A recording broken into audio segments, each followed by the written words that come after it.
Hi, I'm Katja, And I'm Rin. and we're here at Commonwealth Holistic Herbalism in Boston, Massachusetts. And on the internet everywhere, thanks to the power of the podcast. Woo! Yes, thank you, podcasts, for bringing our words out to the world. Thank you, people, for listening. Bringing the world into our... Anyway. Yeah. Today on the podcast, on the Holistic Herbalism podcast, hey, I get to do it today. We're going to talk about mullein and blue vervain, which are two great plants that are great. They're great. They don't have to be together. It's okay. They're just great. Yes, and we'll talk about taste, but but that's okay. These are really excellent friends, and we love them, and we want to tell you all about them. But first, we want to remind you that you can learn all about herbs and herbalism from us online. If you love this podcast, you will love our online courses. We have an entire school. If it is your very first class you've ever taken about herbs, if you are ready to become a professional, if you are anywhere in between, if you just listen to our podcast and love it so much and feel like you're more motivated to listen to the podcast than you are to do your herbal studies in whatever book or other source you've got, come to our school. You will love it. You will find it at online.commonwealthherbs.com. That's right. That's all there is to it. It's on the internet, everywhere. Mm-hmm. Yes. Mm-hmm. Yeah. All right, cool. And then we also want to remind you that we are not doctors. We are herbalists and holistic health educators. And the ideas discussed in this podcast do not constitute medical advice. No state or federal authority licenses herbalists in the U.S., so these discussions are for educational purposes only. We want to remind you that good health doesn't mean the same thing for everyone.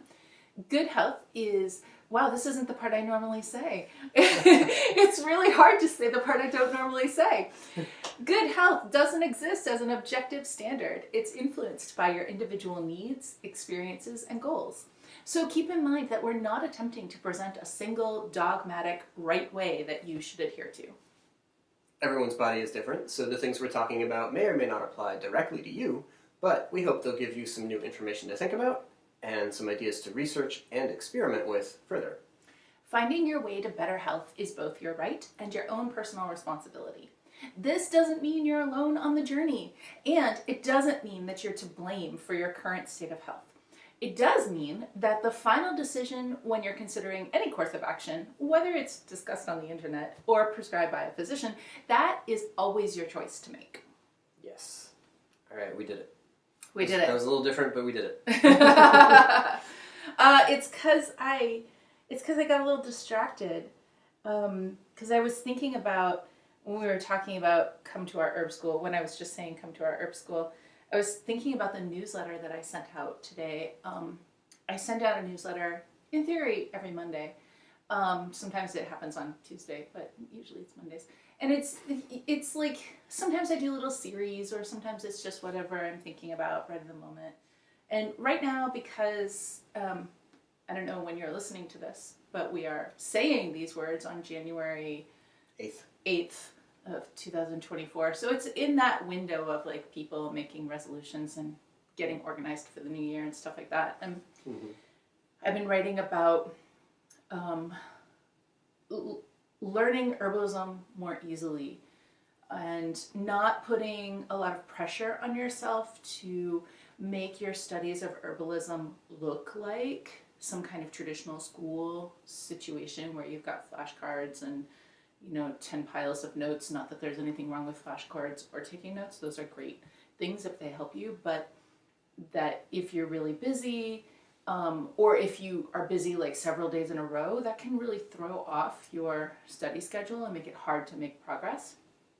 And so I've been writing about ways to study, even if you only have like 10 minutes a day, and really keep that study meaningful and to like allow even just 10 minutes a day to start to build context and like a systematic method of working with herbs instead of just like some little tidbits here and there.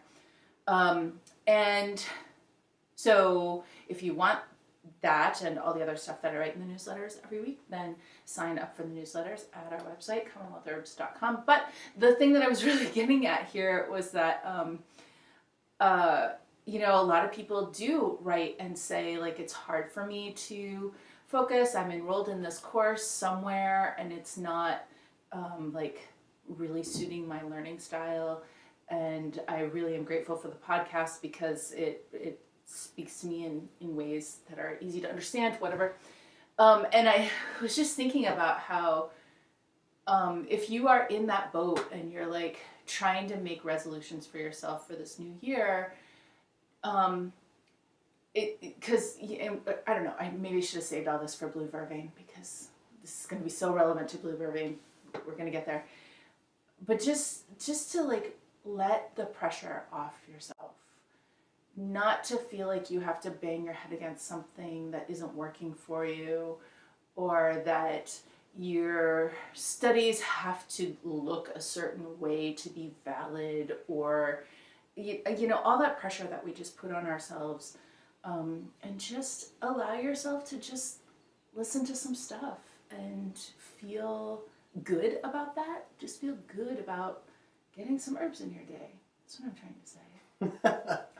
Okay, more on that when we get to Blue Vervain, but Mullein first because we're going in order. Yeah, let's talk about Mullein. You know, today it is January, and it's actually cold, and we actually got some snow, and so we're pretty happy about all of that. Yeah, finally. And it's also been cold enough to light our wood stove, which it hadn't been for much of the putative winter so far. The winter that wasn't. Yeah.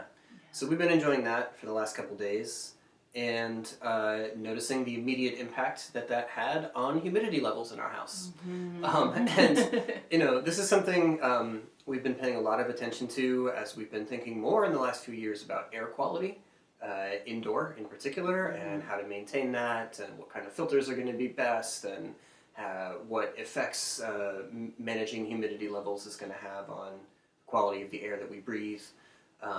And all of that kind of thing coming together. And so, yeah, we've been monitoring pretty carefully. Got some cool devices around the house that tell us humidity on that side of the house and over here and whatever. But yeah, you know, lighting the wood stove is lovely, but it does drop the humidity down. And so we, you know, run more humidifiers or put out pots of water on top of the wood stove and try to bring that back up. But we also say, let's make sure there's some mullein in the tea, right? And this is not an unusual habit for us.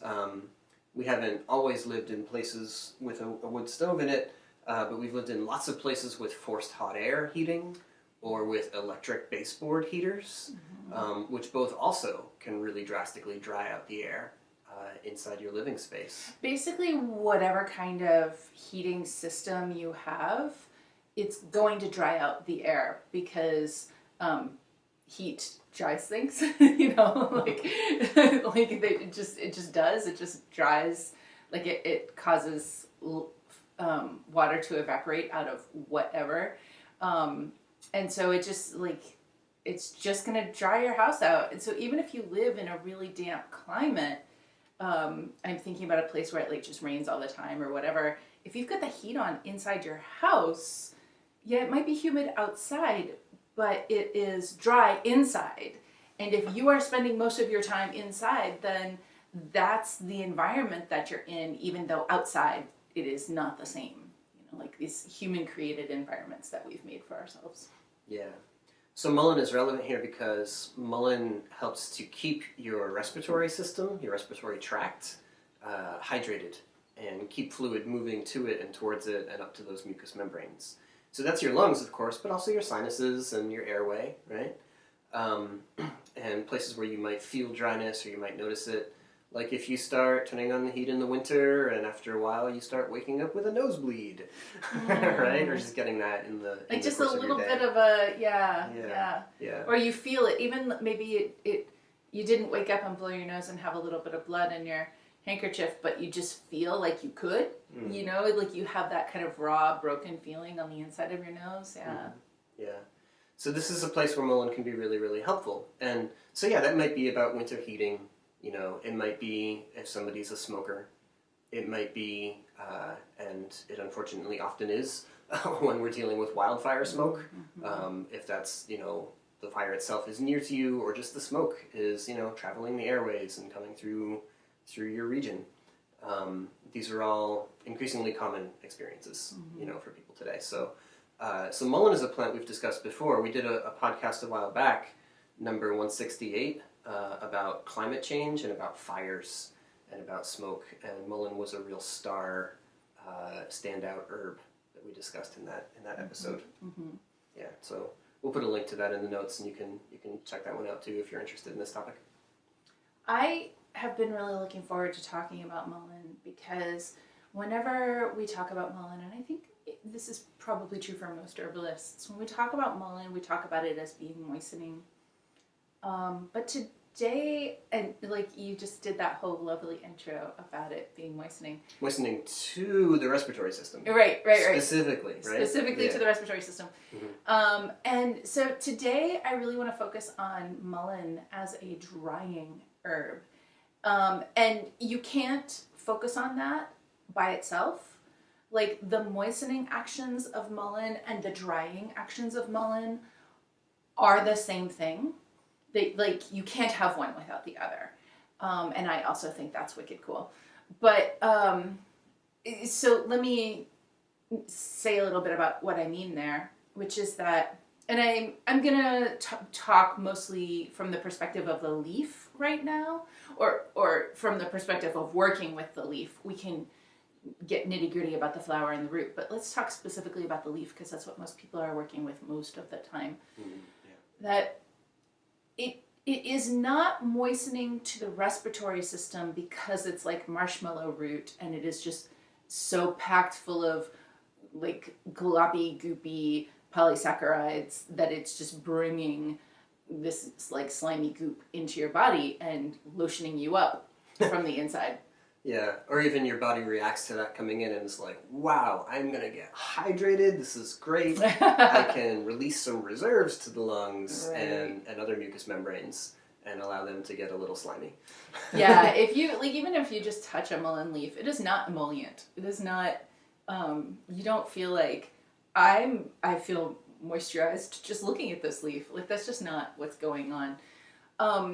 And so how exactly is mullein moistening the respiratory tract, the respiratory system, if it's not like bringing goop into your respiratory tract? And the way that it's doing it is that it is moving water from other places in your body and bringing it up through the lungs. The lungs are one pathway of elimination, and excess water is one thing that we have to eliminate. So when you have water to move around in your body, some of it will go through the kidneys and the bladder and be pee. But some of it comes out through the lungs. And this is why if you need to clean your glasses and you like take your glasses off and you like on them and it makes the like fog on your glasses, that fog is moisture that's coming out on your breath.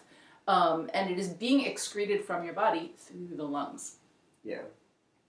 So if it's being excreted from the body through the lungs, then you have to imagine this system of pathways through your body that gets some moisture to your lungs so that it can come out that way, right? Like, otherwise, where else is it coming from? And so that's where mullein is working. On this like traffic system, whatever, that's moving moisture to the lungs, and it's encouraging that movement to happen. And so, mullein is moistening. Except if you're in the whole rest of the body, in which case mullein is moving fluid away from that part of the body towards the lungs. And in my body, this feels fantastic. I love this. Mullein is very comforting as like I wouldn't go so far as to say gentle. It's like somewhere between gentle and assertive. It's maybe not aggressive, maybe it is just assertive. Like an assertive mover of fluid up from the lower parts of the body, which if you've listened to the podcast before, you know that I run damp and I tend to get fluid kind of stuck in the lower part of my body, like lots of people. And So mullein really assertively, there are some plants who will do this aggressively. I'm thinking of like ocotillo or red root. But mullein is like assertive about moving that fluid out of the bottom parts of the body. It's all going up towards the lungs. But yeah, so I love that. I it feels great. It tastes really good. It's a nice switch from the normal like lymphatic herbs. It is having a lymphatic action, but we don't usually think of mullein as a lymphatic herb in that same category with like calendula and red clover and self-heal. And Yeah, it's a good example of an herb that has an astringency to it, and that astringency signals that it can help to like change the pattern of distribution of fluids in the body. And so it's a great match for somebody with a constitution like yours where dominant with dampness, but then there are dry spots because of insufficient fluid distribution and circulation and movement and turnover and things like this. And so it's not unusual actually for students to write in and be like, I'm so confused about this whole constitution thing. And the reason almost always is because for myself, I can see this factor that's damp and that factor that's dry, and I'm getting caught up in what seems like a contradiction inside my own system. It's not usually a contradiction, it's usually layers. Yeah, layers, right. Or, clinically speaking too, there can be cases where you're looking at somebody's constitution or what you get a sense of about that, and you're like, okay, well, I see dampness, I see dryness, what's going on? And it can throw you until you start thinking about this not in like absolute terms of like, just tell me the total amount of water being carried by this human, but where is it? And where should it be, and where does it need to be, and where is it lacking, and stuff like that. Yeah. And that brings you away from just thinking about add water or take water away, right? Yeah. Demulcents or diuretics, right? It gets you over into like, oh, we need to think about circulation, about movement, about lymphatics, about herbs that can like shore up some boundaries that were maybe like leaky, and that was allowing water to get out into places it shouldn't be or to get stuck there. So that's where that astringency comes back in, right? Astringents are about restoring proper barriers and like integrity between types of tissue, things like that. Yeah.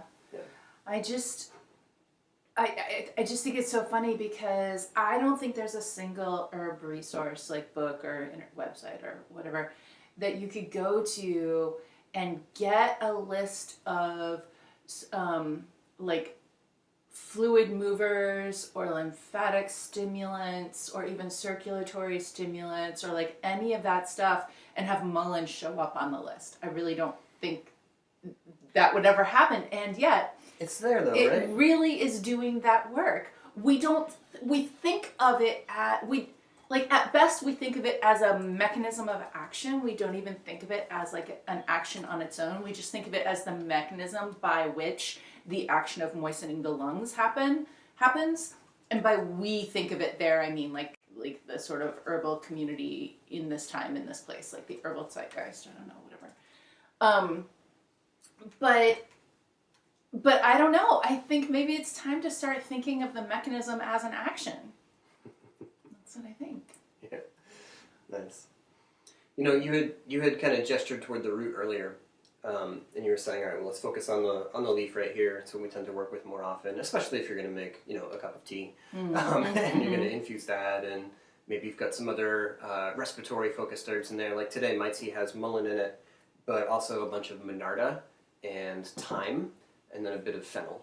So this has some extra heat and some stimulation towards the respiratory system from those hot aromatic mint plants. Yeah. You want to talk about the root? Yeah. I don't want to forget to say one other thing though, and so I'm just going to insert it right here, and then we can move on to the root, which is that earlier I mentioned lymphatic stimulants like calendula, red clover, and self-heal, and moving fluids in general. And I was just like thinking about bloating, because often when we're thinking about bloating, we need to move fluids. And I have to say, mullein's not a plant I would think about there, unless I really had nothing else to work with. But I really feel mullein in the periphery moving fluid out from the periphery in towards the trunk of the body, and much less like from the lower trunk to the upper trunk, or from the lower trunk to the kidneys, or whatever else. For that, I absolutely am still sticking to things like calendula, but also fennel, ginger, self-heal there, even red clover. And I would not be thinking about mullein in that way. I really be thinking about the periphery, like out from the edges into the body. Okay. Nice. I was just thinking about those mechanisms, and then I was like, oh, but it doesn't. It's not so great with blades. It's not going to not have any impact at all. It's just not going to have the amount of impact you could get with calendula. You can, especially calendula and fennel together, you can get so much movement in the lower trunk of the body that way that you're not going to see with the mullein. Yeah, right on. Nice. Well, so the leaf, right? It has that capacity to exert some astringency, but then bring some of that moisture toward the respiratory system. So it's got some elements of drying over here, moistening over there. But if we look at the plant as a whole, we kind of see a spectrum within this one herb, right? The root is very astringent. It's very tonifying. It's very drying. It's more diuretic than the leaf is if you compare tincture to tincture, right? It's got a bunch of excellent astringent effects that it can exert on pelvic floor organs. It can help with the spine in a similar way. The thing about mullein root as like a musculoskeletal remedy is that I put this as much closer to something like Japanese knotweed than something like Solomon seal, you know? And I know a lot of us American herbalists who have grown up on the internet for the past 10 years or so, if we think about mullein root, we probably think about Jim McDonald in his article about mullein root, because he got there first, right? And on the musculoskeletal stuff, it really shared a bunch of great stuff around there, and got that out widely to a lot of folks, and then they taught others and so on, right? So this is great, and thanks, Jim. You know, but sometimes I see people kind of put Solomon seal and mullein root side by side because of that, and I think that again I'd put mullein root a lot closer to a musculoskeletal plant like Japanese knotweed, which is tonifying and is structuring and has a drying quality and is really great for people who have joints or the spine where there is a lot of like fluid stagnation. And that could be just from extended inflammatory activity going on, for sure. But if I have a situation where it's all dry and crackly and poppy and so on, mullein root by itself wouldn't be my suggestion. No, they're kind of, a lot of people, this is not a very great comparison, but it's a very popular comparison, which is between ashwagandha and shatavari. They are often kind of like proposed as the yin and yang versions of each other, and there's a lot of problems with that kind of a comparison. But I suppose like at a very gross level, like a very coarse, the microscope as far out as it'll go, whatever. At the highest level, they are kind of a pair that way in terms of drying and moistening and warming and cooling. Yeah. You've got like a nightshade and an asparagus, family, and they're influenced by their family resemblances. They really are. Yeah. Right. And so equally inaccurately, I'm going to do the same thing with Solomon seal and mullein root. Again, this is not a perfect pairing. They are not a perfect like 180 of each other or whatever else. But in terms of the mullein root is drying and tonifying, and the Solomon seal is moistening and lubricating. And so if you are thinking in your joints, basically if you hear cracking, don't be thinking mullein root. And if you feel like there's too much fluid, then do be thinking mullein root, right? And then the opposite, if you hear cracking, oh, maybe you're thinking Solomon seal. That kind of... Yeah. So, okay, that's the root. That's a different, like, energetic expression than we have in the leaf. Go ahead. Before you move on, I have one other thing about the root. Yes. Because you mentioned diuretic. Yeah. And I really feel like every time we say the word diuretic, I just want to hold up a sign. Like you could be over here just saying diuretic, and then I could just have my sign and I'm just holding it up here. And I want the sign to say, like, it doesn't always just mean pee, you know? Because when we hear the word diuretic, we usually think I'm going to have to pee every 30 minutes. And with mullein root, that is not the case. Right. One specific thing about mullein root is that, much like pleurisy root, it like consolidates pee. So if you're a person who pees all of the time, and that's annoying for you, either because you just have like small bladder capacity, or you have some incontinence issues, or like maybe frequent UTIs even, could cause this. But if you are one of those people who just like you just pee every 30 minutes, like you can't even go a whole hour, then mullein root might be appropriate. Now there's a lot of other factors going on here because of lots of other constitutional issues, but in some cases this is going to really work out, because what happens is that mullein root, let me back up, because sometimes when you pee all of the time, what's going on is that the bladder is just not really up to snuff. It's like, I don't want to hold all this pee. I understand that's my job, but like, I'm just not feeling really strong today. And so let's just, I'm just not going to carry this around. Let's go pee. Come on. And, sometimes you just need your bladder to like be the one who's carrying all the stuff. You have a lot to do in a day. You don't have time to pee every 30 minutes, and you just need your bladder to like have a great big backpack and be like, it's okay, just put it in the pack. I can hold it. And that's how I feel about mullein root. It like really strengthens the bladder. And so if you are peeing every 30 minutes and there is this laxity in the bladder, this aspect of not having enough strength in the bladder to feel like you could hold more, like you feel the pee accumulating and you're like, gotta go pee now because if it gets any bigger, I'm gonna pee my pants, that kind of a thing. These are all the things that I'm thinking about mullein root, and all of those things still fall under the category of diuretic, right? Like my sign, it's just like, it doesn't mean you're going to pee right now. In this case, yes, it's diuretic, but it is also strengthening. I don't even want to use the word tonifying here because it's not enough. It really is strengthening, and it's just like, don't worry, bladder, you can hold it, you can do it. Yeah. But like coming right along with that, through tonifying impacts, not just on the mucous membranes of the bladder, but on the muscles around it as well, that can help with the capacity to empty the bladder, which is another kind of like strengthening effect. Yes. You're talking about like strength to hold and contain. You also need a kind of strength to empty fully, so that you were like, okay, great, now I won't have to do that again for a while. Right. Yeah, but then like sometimes your bladder just isn't really up for it. It's just like, oh, whatever. I peed some, it's fine. Whatever, it's good enough. Right. So you can see this is a very, very helpful herb when it comes to a variety of like urinary presentations. Yeah. And then I mentioned pleurisy root there, and it's funny because pleurisy root, when we think of it in terms of the respiratory system, very similar.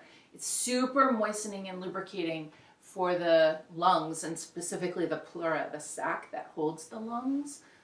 But it is doing the mechanism of action of that moistening is very similar. It is moving fluid from other parts of the body up to the lungs. And in relation to the bladder itself, the action of pleurisy root and mullein root is also really similar, that it is helping the bladder to be strong enough to hold all of your pee until it is time to actually pee, instead of to just like pee every minute you even have a drop in there. Yeah. Okay, anyway, sorry. There's a few layers of rabbit hole there, but I really think it's important, and I really am going to make a sign, and it's really going to say it's not always pee. Yeah, that'll be good. Or sometimes it's pee, but just pee later. Okay. All right, so the root, right? more drying, more tonifying in comparison to the leaf. If we go the other way and we look at the flower, well, here, yeah, I would agree that the flower counts as a demulcent or even as a mucilaginous herb, right? I wouldn't use the word mucilaginous for mullein leaf, and definitely not for the root, right? We can talk about mullein leaf moving fluid to the lungs and having that local moistening quality to it, definitely. But if you were to make like mullein flower tea and just drink that, that can be moistening to the whole system. That can be hydrating. That's a demulcent remedy, right? That's a mucilaginous remedy. Yeah, it's not gonna be marshmallow root, because marshmallow root is like super strong in this capacity. It's maybe not gonna be linden, but it's definitely gonna be like violet for sure. Maybe somewhere between violet and linden. The flower does still have some astringency to it. Like there's still a little bit of tannin in there. You can feel it. You can taste it on your tongue. But that's also part of what mullein flower offers when we go and make like an infused oil and we drop that in the ears, right? By the way, that's not the only thing you can do with mullein flowers, even though it is, again, in like American herbalism, it's kind of the most common thing. It's like, oh, mullein flower, oh, that's for the ear oil, right? Yeah, okay, but you can make tea, you know? Yeah. You can get these moistening systemic impacts from the plant, and you can explore that in a bunch of different ways. You can work with mullein flowers as a poultice for something that's like dry and rashy and irritated, and you can have an anti-inflammatory effect and a soothing impact on that. So, it is more, but let's just say the mullein flower oil is probably the most moistening preparation you can do with mullein because of both the part and the menstruum that you've got. Right. The flower is moistening and the oil is moistening, and together they are like wonder twin power moistening action. Right. Because that's the other way that we can think about mullein and set up a scale here, right, between being very drying and tonifying on one end and being very moistening and relaxant on the other end, right? So we can go drying, tonifying, root, and then middle somewhere is leaf, and then further on toward flower, we're in the moistening, relaxant range, right? Like on a scale. Yeah. But then we can do the same in terms of preparation. And if you just think about like even just one part, if you just work with the leaf, well, we could infuse that in oil. Okay, yeah, that'd be more moistening than doing it in water and making tea, which is more moistening than doing a mullein tincture, right? Which are all going to be more moistening than mullein as a smoke, because that's as dry as it gets, right? Yeah. So preparation method matters as well. And look, this isn't just about mullein. This is about any kind of a plant. So even when we're doing a monograph and we're talking about an herb and we want to set down the energetics and put them on paper, this herb is hot, dry, and tonifying. That herb is cooling and moistening and relaxing, right? You always have to consider that as like that's like a starting place. That's a central tendency. That's a center of gravity. And then what you do with the herb next can change those things, or they can push them in one direction or another, right? You light your herb on fire, that's going to move it towards hot and dry. Right? You soak it in water, okay, you're probably going to add a moistening element to that compared to just chewing on it right out of the ground, you know? Right. You put it in oil, especially a really damp oil, like olive oil, then that's going to be more moistening, right? So you're always wanting to be aware of those attributes when you're thinking about your plant. And this is one of many, many ways that just naming an herb or naming a quality of an herb or an action of an herb, that's a starting point. That's not the end of your discussion. You just mentioned a damp oil, and if you're listening and you're like, what does that even mean? Think in terms of heavy and light. Like olive oil is a fairly heavy oil, and then we could get even heavier and be like tallow and lard and stuff like Castor oil. Yeah.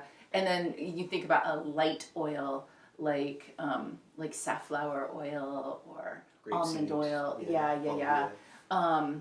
And coconut oil, I think, in my mind, that falls in the light category when we're thinking about it topically.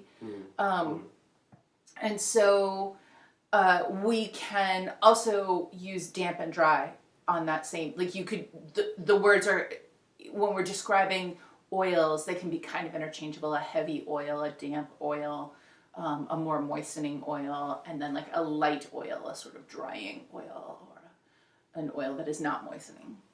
or that is the least amount moistening. Right. Yeah. Right. Okay. All right.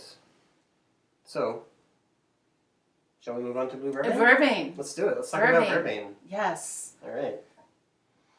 So as we were talking, as I was saying before, I'm really just kind of obsessed with this idea, and it's not just because I was just writing the newsletter this morning, but just when you have these feelings, like you have these expectations, and so often they're not even real, like they're expectations that you're putting on you, like the world isn't even putting these expectations on you. Okay, now listen, sometimes the world is, but sometimes they're not. And it can be hard to tell the difference. It can be hard to tell the difference. And you just have these ideas of like, it's not good enough, I'm not good enough, it has to be more, it has to be this way, it has to be whatever. And all of those feelings are like getting in the way of you even doing the thing you want to be doing. That's blue vervain. We often talk about it in terms of like, it helps people who are type A relax. And I feel like that's not quite as useful of a phrase. Like 20 years ago, I think that was a pretty useful phrase. But I think that our understanding of personalities has changed a lot since then, even though I do still use the phrase type A a lot of times. Yeah. And I also feel like our understanding of emotional intelligence as a culture has progressed enough that like that's just not descriptive enough anymore. Yeah, I mean type A, it's sort of an external observation, right? And what I'm thinking of is there can be like type A 1 through 1 million because of the reason that you're behaving in that manner, right? Like people call somebody else, oh, they're a real type A personality, and they usually mean like they seem to need to be in control of things and to try to like take over or to get edgy if they're not the one in charge or the one making things happen. But you can respond that way for lots of reasons, and not all of them have to do with thinking that you know better than everyone else. Or with being super ambitious and driven. Exactly. Or, yeah. Sometimes it's like, well, if I act this way for a while, then people tend to leave me alone or think that I'm doing things right or like pat me on the head, and I need that. So that's how I'm going to behave, even if it's uncomfortable internally, right? And it's not an expression of like, I'm happiest when I get to tell everyone what to do. That may not be going on for them at all. Right.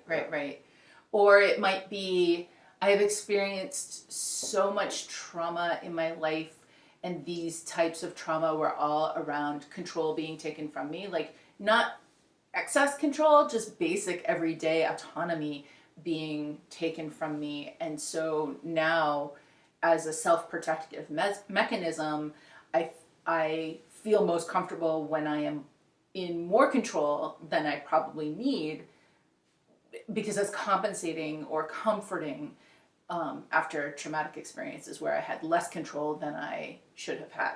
That kind of situation. Yeah. Which is also uncomfortable. It's also uncomfortable. Like it's rooted in not feeling safe. It's rooted in feeling like at any minute the floor could come out from under you. Yeah. So vervain can bring in this feeling of like, well, it starts as a relaxant effect, right? Because these feelings and perceptions we're talking about, the natural response is to tense up, right? To be carrying around that tension, to kind of like hold yourself together, like be on edge, like ready to react, ready to respond, to protect yourself, you know? And then at some point, maybe even to rely on that tension to keep it up. And so then the tension starts to feed itself, because you're like, I need this tension so that I can continue to do the thing. And then you can't release the tension anymore. Yeah. And that might be the phase at which the person starts to look for help, you know, to look for some kind of a remedy or some kind of change to what's going on. Because, like most forms of tension, when you try to maintain it for a long period of time, it starts to get shaky and it starts to spasm. And so you holding yourself together with tension, with that kind of inner anxiety, you can't maintain that forever. And so you start to have moments where you break or you flood or whatever that looks like for you, you know? And okay, now the person is like, I got to do something about this, you know? And I can't hold it together anymore. Yeah. And maybe they find their way to herbs, and maybe they find their way to blue vervain. And what's nice about vervain is that it can release that tension without sort of turning you into a puddle. Do you know? Like, it won't take away all of your structure at once when you work with this relaxant. Yeah, in this way it is not like kava. Like kava, and this is why also I feel like a lot of people really love kava because it does make a little bit of a puddle for them, and that allows some freedom of movement and whatever. But for people who have come to the point where they really rely on the tension to feel safe, sometimes kava or other super relaxants, but especially the kava is like the one that really pops to my mind because it is very well known. It's one that people turn to a lot, and then some people become very uncomfortable because it does make you a little too relaxed. Blue Vervain doesn't do that. It's not like I'm going to relax so much that now I'm going to cry and I'm going to start to feel all the things that I'm holding away from me with this tension and whatever else. It just lets you relax enough so that you don't have to put all that pressure on yourself. Yeah. You know? Yeah. There's a cooling element to it as well, where, you know, that inner pressure causes the heat to rise, right? Vervain is a very bitter herb, and it has one of those kind of cooling qualities to it through that flavor, and it can kind of take that inner heat and dial it back a little bit, right? Yeah. So you feel more like the word, like the definition of the word cool, like as an adjective for, you know, if you are of a cool mental state right now. Cool as a cucumber. Yeah, that's the one. Yeah. It can bring you there. You know, cucumbers also have a little astringency. Yes. Yeah. Yes. Yeah. You know, they don't totally fall apart. They're not like a mushy tomato. They're, it's a cool cucumber. Yeah. In case you needed like a vegetable character to get you through your stressful moment. For sure. You can just put googly eyes on a cucumber and be like, there you go. That's me. Mm-hmm. Well, but the bitter, right? The bitter element through the flavor with Blue Vervain, that makes me think about other bitter tasting nervine herbs. And which is so many of them. It is quite a lot, actually. It turns out, you know, you can think of a few, and then you look at your list of, you look at your shelf of herbs behind you, and you're like, oh yeah, and you, and that one, and this too also. Yeah. But it's something that's worth noting when you're thinking about nervines and about herbs that can relax mental and emotional tension or relieve feelings of anxiety or other facets like that. That a lot of the herbs that can do these things have a bitter flavor to them. Mm. And when we think about bitter as herbalists, we often jump straight to the digestive system. Oh yeah. Like bitters, they're going to stimulate saliva and stomach acid and bile and all that. They're going to enhance digestive efficiency. Take them before meals. It's great. But that's not the end of what bitter is or what bitter does, you know.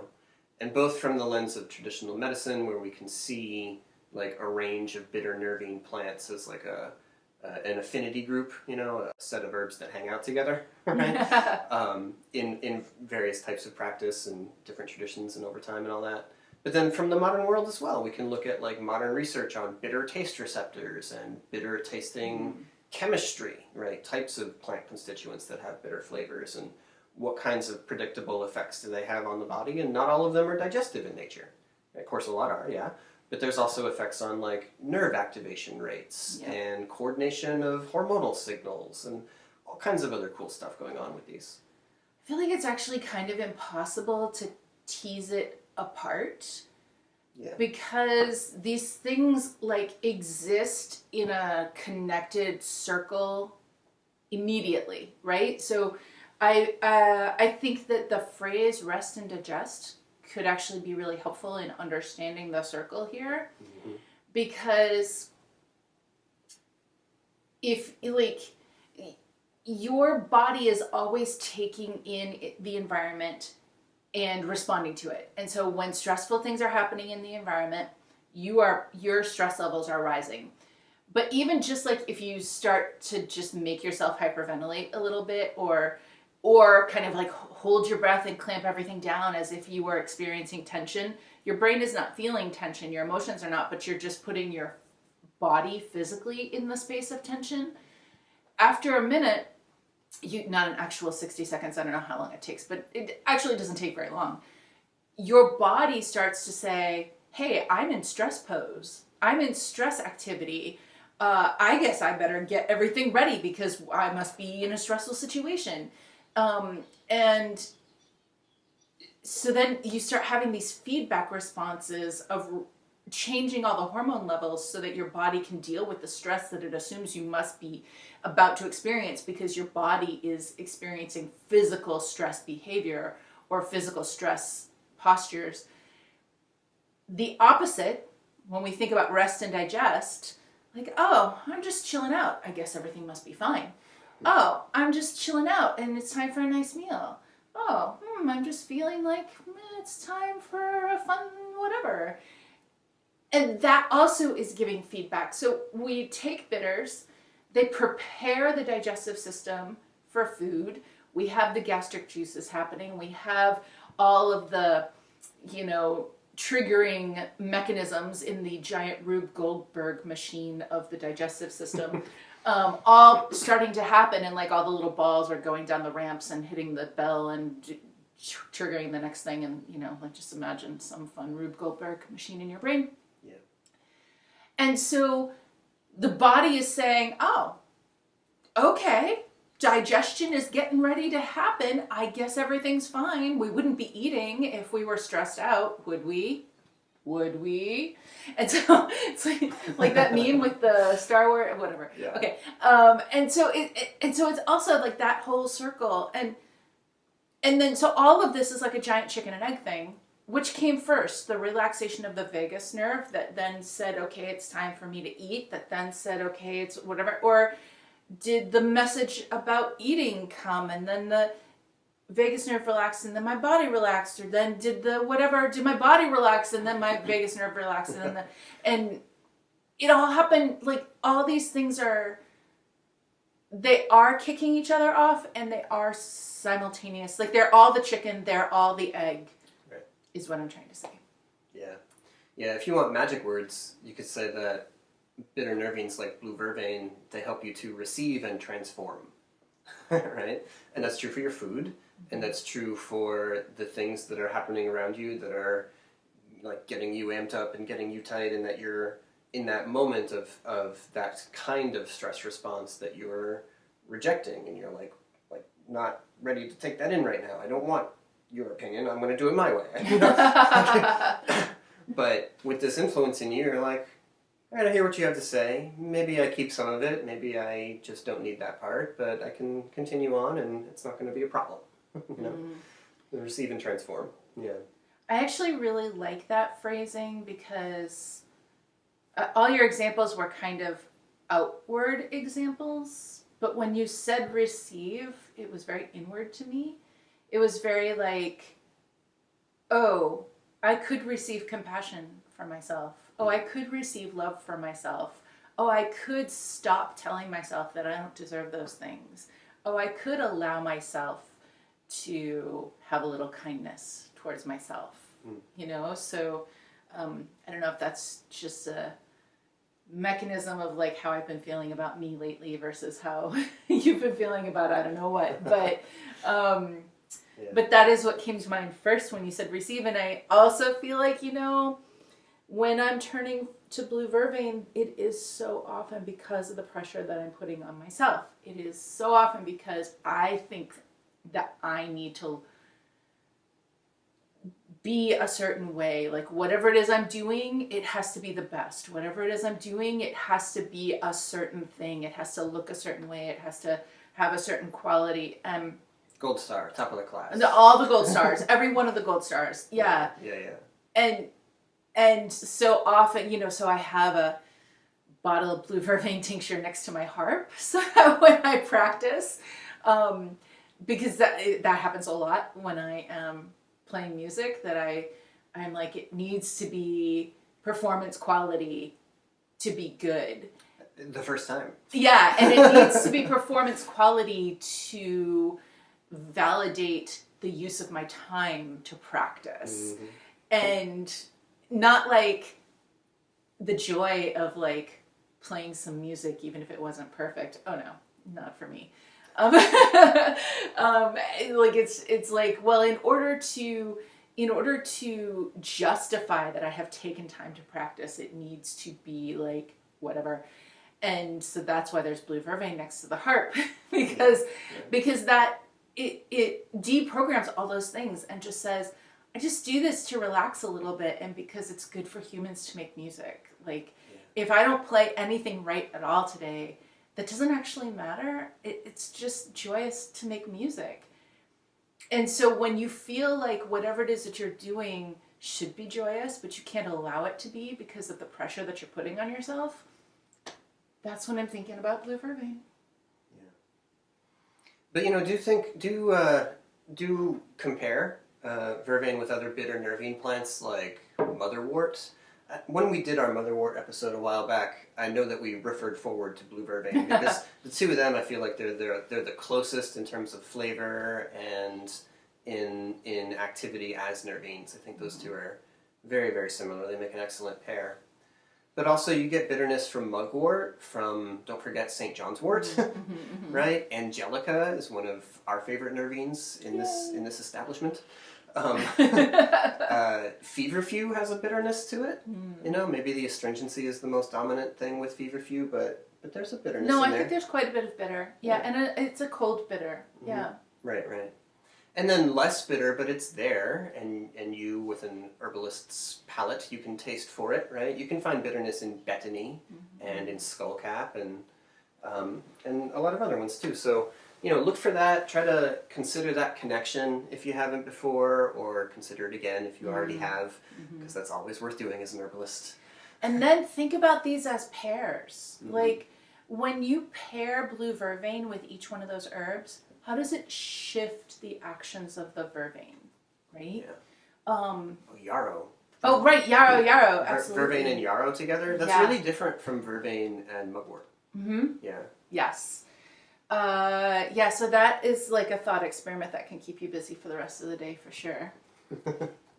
Nice.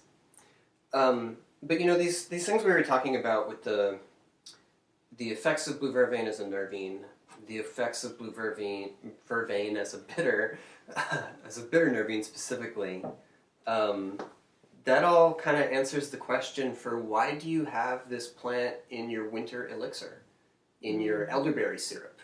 Because if you find one in our house, it should have vervain in there. If it doesn't, it means that we forgot to add it. No, they always have vervain. They always have vervain. And the simplest answer here is because it's really hard to justify taking time off to rest, to recover, even though we're herbalists. Like, it's really hard to say, I'm not going to just take the laptop into bed and say that I'm resting. I'm like, oh, I feel terrible today. I'll just wrap up in a blanket with my laptop and I'll just work like that. No, you should just go to bed. You should just go to bed. Just go to bed. And whenever it is that you can go to bed, you should just go to bed. Maybe you can't go to bed immediately, but whenever it is, you should just go to bed, not try to go to bed and work. And blue vervain is what lets that happen. Yeah. It is really helpful. It is really helpful in that regard, but also physically, It is a relaxant. It's relaxant enough and in enough places and far enough through your body that it's like one of our relaxant diaphoretics. It's not the same as elderflower. It's not the same as lemon balm. But it is one where if you've got someone who's fevering, but they're like shaking with the tension that they're hugging onto, right? That they're clenched around in a tight little curl. That's me when I feel bad in a lot of these ways. Then vervain is really, really nice to include in there with your elderberry remedy, with your, I don't know, you could put it in fire cider, I suppose, but you get that effect in there. You open things up, you release that tension, you allow heat to move around the body, you allow the fluids to flow, These are all part of the healing process, you know. It's a very handy plant. I just noticed we're talking about Vervain, and that's the point of, like, when we really got going about Vervain, that's when I slouched against the counter. Just conjuring up the Vervain energy and going like, I can just relax against this thing, yeah. Yeah. It's funny because, like, the plant itself is upright. You know, it's like I have arms that reach out and have candelabras on top of each one of them with little blue fires. Yeah. Mm-hmm. Really amazingly beautiful plant. Yeah. But it helps you to loosen up and yeah. a bit This very upright plant will make it okay for you to slouch. Yeah. Just a little.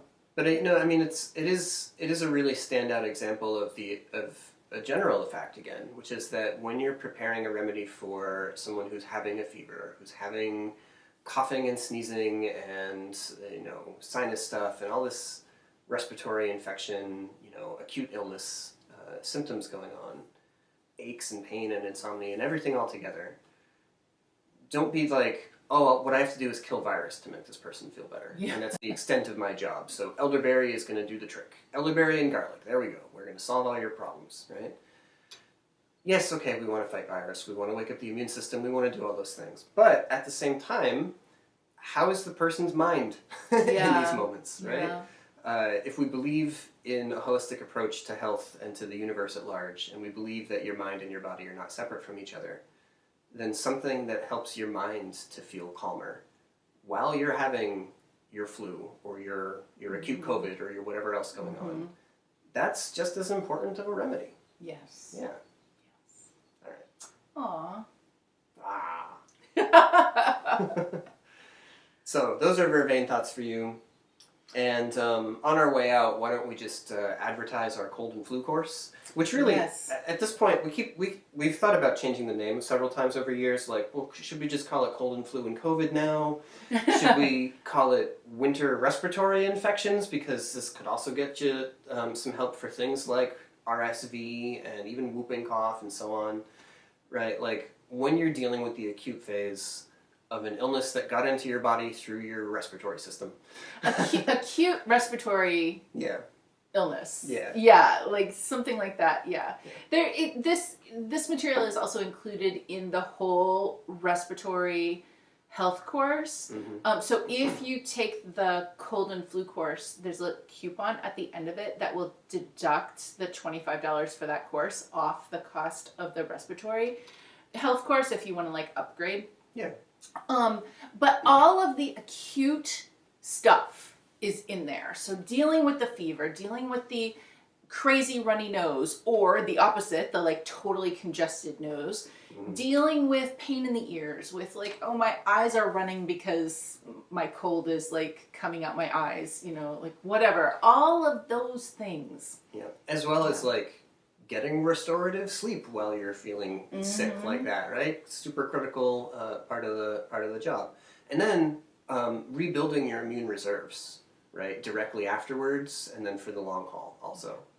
Yeah. As well as managing illness by yourself. Right. Yes. Like if you live by yourself, or like you live with roommates who are not there, like it's not their job to take care of you when you're sick or whatever. Or if you are the parent and you are the one who takes care of everyone, and then you get sick and there's no one to take care of you. Like sometimes that's the way that households happen. Whatever of those situations, like you need some tricks to be able to be sick and take care of yourself all at the same time, because it's both of those things are a whole job. Like it's a whole job to be sick. It's a whole job to take care of a person who's sick. Yeah, like I was saying up at the beginning of this episode, right? Like there's a huge difference between saying elderberry is good for the flu and saying, all right, here's how you can get this stuff prepared in advance and easy to take, so that when you wake up and you're feeling horrible, you kind of like slug yourself over to a thing and you grab it and take it. Yeah. Right? Or Mullein tea could be really helpful for this respiratory presentation. Okay, but when you feel terrible all day long, can we get it into a press pot or into a thermos so that you make it once and now you have tea all day? Yeah, right? yeah. Things like that are about making herbalism real and really effective. Yeah. So you can learn that in that course. And like all of our courses, that includes video lessons as well as MP3s if you want to take your learning on the go. We got PDFs in there. We've got discussion threads attached to every lesson. We've got a community where you can come in and share your experiences. You get access to our weekly Q&A sessions twice a week. Mm-hmm. Right? And you get lifetime access to all of this stuff because, you can take your time. Yes, there is no rush. You don't have to put pressure on yourself. Just do it at your own pace. We try to make all of our courses very friendly across lots of different learning styles because it doesn't feel good to be trying to learn something that doesn't come into your brain in an easy way. So we try to have video and audio and printed stuff and live parts and self-paced parts so that whatever way is the easiest way for the information to get into your brain is the way that it's going to get there. And, it's always a good idea to have a little blue Vervain with you when you're studying because that way you don't have to have these hard expectations on yourself that learning should look a certain way. The way that learning should look is whatever way gets it into your brain. That is the only part that is important. It doesn't matter if you do it while you're standing on your head. It doesn't matter if you knit while you learn. It doesn't matter if you're a person who has to be moving to be able to learn something. Or if you do love flashcards and quizzing yourself that way. Whatever. So we try to accommodate all of those styles in all of our courses. Yeah.